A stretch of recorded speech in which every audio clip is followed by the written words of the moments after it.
Awesome. So thank you so much for taking the time to have a chat with me today, especially about your new single, Johnny Runaway. It's such a fantastic song. And I checked this morning and you've already amassed over 400,000 listens on Spotify. Correct me if that's wrong, but that's insane. You know, it's only been up for a couple of weeks. How are you feeling? Yeah, so it definitely was really unexpected. Being my first single, I would have been happy to get a Triple J play in the first 6 months of uploading it. So pretty much with every day that something else happens, it's just, it's like a dream. Like I just couldn't explain it. Every single time something different pops up or someone else wants to talk about my song or play it, it's just unbelievable. Yeah, crazy. It must be quite surreal. You know, a couple of months ago you were busking and now you're on commercial radio. People are singing your songs. Yeah, I can't even believe that. So I still feel like for some reason, like in my head, that everything is just from people buying my demos on the street. Like I can't get over the fact that people that have just heard me on the radio are now like following me and want to support me. Like I still feel like it's just from busking, like it hasn't hit me. Yep, absolutely. Well, even when I saw you busking the first time, you know, you had people spilling out onto the streets. People already knew the words to some of your songs. So you've cultivated a really strong following even since busking. Yeah, I think a lot of people really, really supported me once they saw me busking. Like I made sure that I told my story and really talked about me and my music and what my songs are about, and through that, yeah, I've gotten a lot of support, and yeah, I couldn't be more thankful for that, and just for the opportunity and for what Byron Bay brings in terms of music to Australia. Yeah, absolutely. There is a lot of support for buskers here. Is busking something that you're still quite passionate about? Can you see yourself doing it further down the track? You know, it's obviously onwards and upwards from here, but can you see yourself still busking in a few years' time if your time allowed it? Yeah, definitely. I definitely want to go back to Burke Street, keep busking in Byron. I still want to busk in Byron like this weekend, like tomorrow night, you know. That's awesome. It's a bit harder for me now as the street just the footpath isn't wide enough now, and I don't want to like create any hassle for, you know, the restaurants or the police, so it's more going to have to be up at the beach where there's a big space, but I'm going to try and do it as much as I can, to be honest. I mean, that's what's the most amazing thing, and I don't want my life to be limited to playing shows. I love busking and I feel like I still need it in my life. Yeah, well, you sound so passionate about your music as well, and I guess that's such a nice way for you to share it with people. Yeah, it definitely is, and I think a lot of the reason why Johnny has gone so well, or my first single, is because I built a good rapport with a lot of people throughout the last year and a bit, because it is such a personal thing, and I got to talk to people, close, small groups, as they come past, talk to them about my music, talk to them about me, sell the CDs, you know, introduce myself personally after I've busked, chat, meet families, and I feel like that's why when I released, a lot of people felt that connection, and almost like hearing my voice is like bringing them back to, you know, a time when they were on holidays with their family, or, you know, doing something for them, and it really resonates with a lot of people. Absolutely. And so with Johnny Runaway, it has such a wonderfully catchy tune. But then obviously the lyrics tell such an amazing story. I read on your bio that it was about a friend. And the way you've crafted the song, you really put the listener in their shoes. I'm just wondering, you know, how did you go about writing that song? Was it something that just came to you all at once, or was it something that evolved over time? Well, that song is about how the world seems to have an opinion about everybody's life. Yeah. Whether it be a good or a bad one, when those people are dealing with the opinions of their close friends and family already as it is. So for this song to get to a point where I can stand on a stage at a festival and have a few thousand people sing Johnny Run Away, people don't realise, like, that chorus, they're telling Johnny to run away. They're not just singing a song. And I think that's so powerful. Like, people don't realize that that's going to happen when I play that song live. And people are just singing along because they know it, but that's going to be so powerful. Like, it's just going to show how much a large group of people can impact someone. And I mean, what they're really doing is, it's obviously, the song is pro-gay. It's about supporting anyone for anything they want to be, and not judging them too quickly, but just having, like, you know, a bunch of people singing those lyrics back at you, like, specifically. I mean, when you think about it, it does go to show that 1 million people, even 100 people, are going to make one person feel, you know, like, you know, what they're saying is what they want to be and what they want to do is not good enough. Yeah. So when that happens, like, the song, I wrote the lyrics like that, so that when the chorus hit, everyone was saying something realistically that's negative, but in a positive way. So they're singing a negative lyric, but to actually stand up for the positive side of it. So, yeah, people don't realise that yet, but that's going to be something that will be made apparent the first time, you know, that song gets sung back to me. And I think it's really important that people know that, like, standing together, like, their voices are so much more powerful. So do it for the good and not for the bad. Absolutely. And I guess it also is a testament to the power of music, how, you know, a single song can completely change someone's day, or, you know, someone that has suffered all this prejudice against them just because they just want to openly be themselves. A song can just impact them so strongly.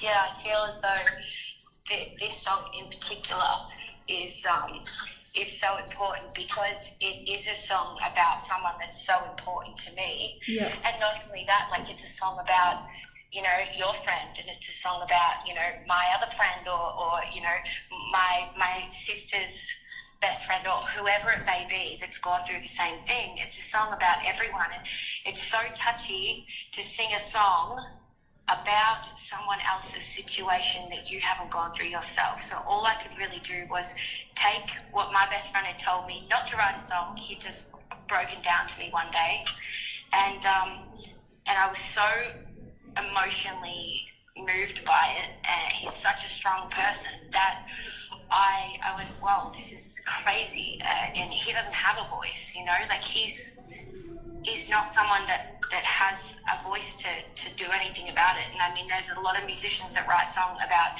gay pride, love is love, all this, but this is a personal song. This song makes the listener, like, hone in on one person's situation and feel for that one person. And in doing that, they think about others as well in a bigger picture. But in order to get people feeling those emotions and really understanding, you have to give them one situation.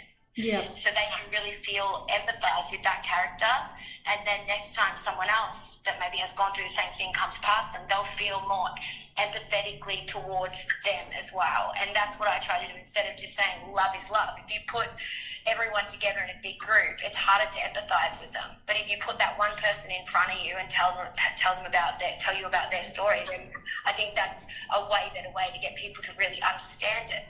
Yeah. I guess by telling that story, you're putting a face to it without physically doing so, and it's making it so much more relatable in a way. Yeah, definitely. And I mean, a lot of people can relate to it in different ways. You know, I've had people talk to me about how it relates in a totally different scenario to them. It doesn't matter. At the end of the day, if they feel like what they want to do or who they want to be isn't accepted in any way, then they can relate to this song, because this song is about not listening to that and doing whatever you want to do and being who you want to be, and it's okay. You know, as long as you're not going around hurting other people, then I think there really is absolutely no reason why you can't be happy. Yeah, absolutely. And so this song, you know, it is so deep. What's the response been like? Have people reached out to you and said how maybe it's impacted them? Yeah, I have had a few people, which is so special. Like, a lot of people tell me about their own stories, and I think that's the most important thing. Otherwise, why am I making music? I mean, I did write this song about someone that is so close to me, and that that is incredible that we will always have this song together, especially as my first ever single, especially to be so successful. I mean, it's one thing to just write a song about your mate in your bedroom, but for all of Australia to listen to this song and be like, whoa. And me and him are just thinking back to 2 years ago when I wrote this for him, just for him, to show him the day after he was upset, and now look at it. So, you know, it's crazy, and that people can relate to it with their own way and send their own stories is awesome, and I don't get sick of listening to them or replying to them. I make an effort to read and respond to every single person that messages me. That's really awesome, and that would mean so much to them as well. You know, if they're really connecting with this song, to have you respond to them, I think that would lift them even higher. Yeah, and I think, you know, if Instagram or Facebook is the only way that the only means of, you know, contact they have with me, then I want to keep that as real as possible and let people know that I'm a real person, and like I care about, it's not just about my music, it's about what I'm trying to, the message I'm trying to send. If I keep myself blocked off and just post about shows that are coming up, or try and sell something, or just try and say, listen to this song over and over again, I feel like that you just lose that. And I started this from busking, and I started this from being personal and being able to talk to people openly on the street and connect with them. And I think that that's something I want to continue as best as I possibly can forever. Yeah, that's fantastic. And that's a really cool way to look at it too, because I think you know, I wouldn't know, but it looks like it would be quite easy to get swept up in that world. So you could almost, I know the fact that you're still making the effort to go and talk to people is just really cool. Yeah, absolutely. I mean, that's how I stay happy. Otherwise, I'm just closing myself off to, like, even in life, apart from music, like, doing that is just closing yourself off to potential friends, you know? It's just like, it doesn't matter who it is. Like, it's important that anyone that gives you the time of day, you give that back to them, because they've made that effort, and there's nothing in this world that says one person is better than another person or anything. Like, everyone should give the time of day to people that try, and I always try my best to do that to whoever gives me their time of day. Yeah, no, that's fantastic. And I'd love to discuss your vocals as well. You know, I've always thought that the way you sing is so brave, because you go from these soft kind of moody tones, and then all of a sudden you're diving into this far more soulful, passionate sound that is just filled with emotion. Now, am I right in saying that you're self-taught? How did you teach yourself to do that? So what I can remember is I've never had a lesson, but growing up, like, I always sang in the shower and, like, watched a lot of video hits and loved singing growing up. I just, in primary school, I was in the school choir, but it wasn't like singing lessons. We all just sang a song once a month to another school. I don't remember it that much, but then in high school, I just fully got into basketball and just lived it, and went to a basketball school. But I loved singing, and I'd never not sing. And then I just started singing at pubs, and my voice was kind of just plain Jane. And then I don't know what happened, but when I started singing like I cared about it, instead of going, okay, we're going to go play the pub tonight, we'll play Valerie, because everyone does, we'll do Riptide by Vance Joy. As soon as I started actually, like, putting my soul into it, and either changing up covers where the lyrics already meant something so much to me, so creating my own version of that song with those lyrics that I really, really, really cared about, or creating my own songs, which I've never written a song about something that I didn't really care about. And that's when all this stuff started happening. Like, it's like I couldn't get out the way that I felt in the way that I was singing. And then I worked so hard on it, because I just felt like the way in my mind and my heart that I was feeling wasn't getting across. So I just worked really hard on it, and I can't even tell you how, because I don't know anything in terms of theory when it comes to singing. I don't know how to breathe. I know nothing about how to sing.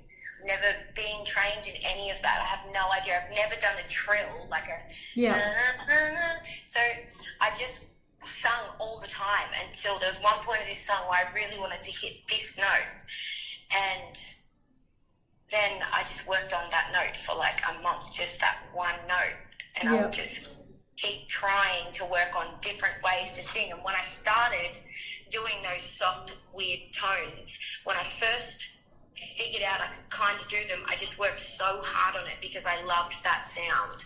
And then now it's just the way that I sing. Like, it's just what comes out, and it comes more naturally. Yeah, exactly right. Oh, it's so, I love it. I think you just have such a unique sound, and it's something so fresh to hit the scene as well. And I guess that's, a testament to why you're being so successful, because people are craving something new and you're delivering that. Oh, thank you. And so what was it like to work with Constant and Kirsting? Because, he's worked with people like Mallrat, Jungle Giants, everyone like that. So what was it like to work with them? Constantine is the coolest dude. So I've recorded a few things with a few producers. And I was just struggling to find someone that knew me. Like, I'm electronic with my sounds. Like, my sounds are all in my keys. So, I'm not actually playing a drum kit. I'm not actually playing a bass. I'm not actually playing brass.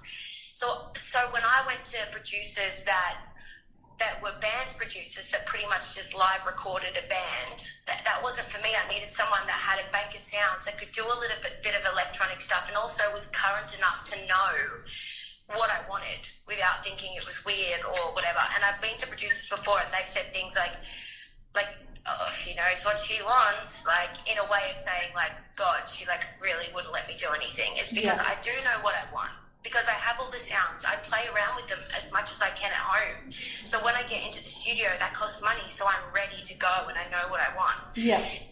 And you don't want someone else to change your sound either.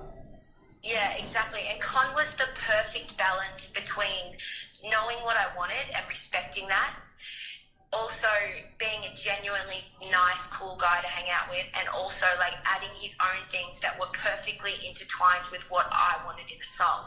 He wasn't adding random things in that I didn't like.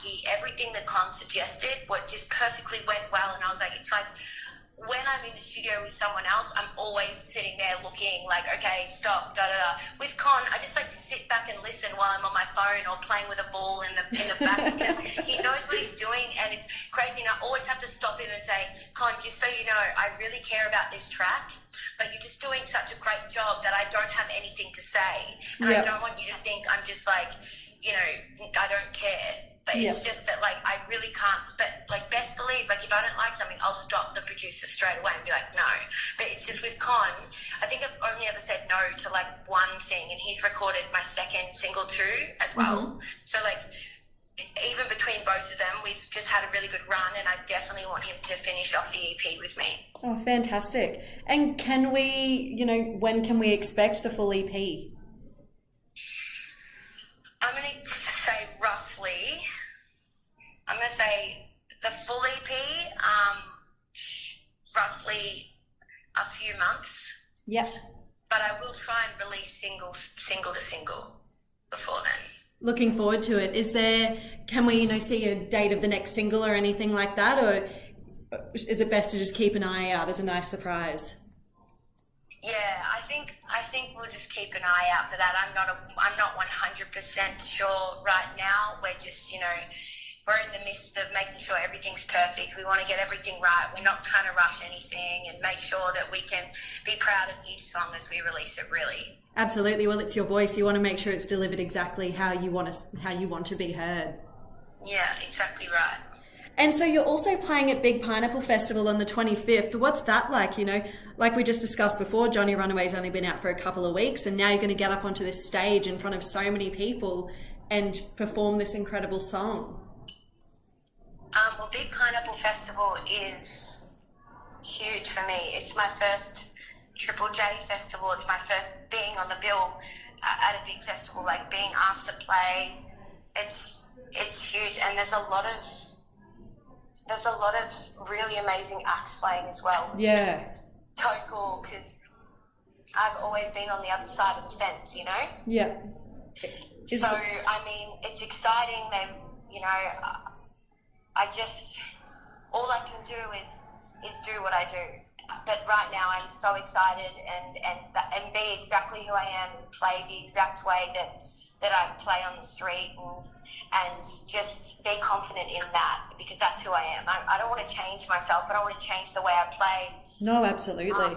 But yeah, playing these festivals, like as I said, like you're putting a busker on a big stage at a festival. Like I'm just going to do exactly what I do. Yeah.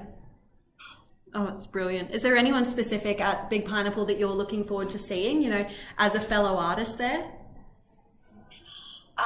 Yeah, so I'd probably say Morrat. Yeah, awesome. Fundamentals. Mm-hmm. Obviously, I'm a big fan of Fundamentals. Oh, they're great. So I think that's probably going to be my favourite, most exciting acts to go and see. I mean, I can remember like driving to work in retail, listening to their album like over and over and over again. So I think that, yeah, that's one that me and my friends are all pretty excited to see. But to be honest, like the lineup is ridiculous. It's actually out of this world. They've got a great Australian lineup, and I think, yeah, it's going to be a great. It's wide sold out. Yeah, because absolutely. The lineup is really solid, and you've got some really good acts, very diverse, and it's probably like. I'm so excited to start with Big Pineapple Fest just purely because of the lineup, you know? Yeah. And like you said, it's so great to see, you know, festivals supporting great quality Australian music. Yeah, exactly. And I think like that we're pretty lucky over here because we have Triple J. So we actually have all Australian artists, all original Australian artists have a platform that they can go to, and through Triple J you can get spots at festivals. They have Triple J comps for all their big festivals as well, and they let unearthed artists come through and you know, enter to play on a big festival stage, which they might have never done before. Yeah. So I think in that instance, yeah, Triple J, we are so lucky here in Australia that we do have something like Triple J Unearthed. Triple J really helps us, you know, find some kind of path up to where we want to be. Yep, absolutely. Well, thank you so much for taking the time to chat with me today. I really appreciate it. You know, it's great to see what you're doing, and it's only upwards and onwards here for you. You know, this is really just the beginning. Thank you so much. Yeah, it's been crazy, and yeah, it's hopefully I get to still get out there and busk as much as possible. Yeah, well, I'm sure that fellow fans like myself would love that. There's something so special about being able to connect with an artist like that, you know, especially people that might just be passing by and not know that you're busking that night.